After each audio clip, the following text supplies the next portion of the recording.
పెళ్లి తర్వాత జీవితంలో ఏమైనా మార్పులొచ్చాయా అని తనను ఎంతోమంది అడిగారని, తన జీవితంలో అంత పెద్ద మార్పు అంటూ ఏమీ రాలేదని సినీ నటి రకుల్ ప్రీత్ సింగ్ తెలిపారు. స్నేహితుడిని పెళ్లి చేసుకుంటే మార్పుల కంటే జీవితంలో ఎక్కువ సరదాలు ఉంటాయని చెప్పారు. 2 నెలల క్రితం రకుల్ గాయపడిన సంగతి తెలిసిందే. 80 కేజీల బరువును ఎత్తే క్రమంలో ఆమెకు గాయం కావడంతో వైద్యుల సలహాల మేరకు రెస్ట్ తీసుకున్నారు. దీనిపై రకుల్ స్పందిస్తూ ఇప్పుడిప్పుడే తాను కోలుకుంటున్నానని చెప్పారు. వెన్నుకు గాయమైనట్లుగా 2 వారాల్లోనే తగ్గిపోతుందనుకున్నానని, కానీ ఇప్పటికీ 8 వారాలైందని తెలిపారు. ప్రస్తుతం ఎక్కువ బరువులు ఎత్తడం లేదని రకుల్ చెప్పారు. చిన్న చిన్న వర్కౌట్లు చేస్తున్నానని, ఆరోగ్యకరమైన ఆహారం తీసుకుంటున్నానని తెలిపారు.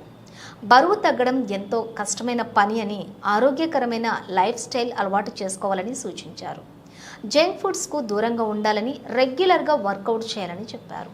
మంచినీళ్లు ఎక్కువగా తాగాలని రకుల్ సూచించారు. ఉదయం నిద్రలేచిన వెంటనే గోరువెచ్చటి నీరు లేదా పసుపు కలిపిన గోరువెచ్చటి నీరు తాగితే చర్మం కాంతివంతంగా తయారవుతుందని చెప్పారు.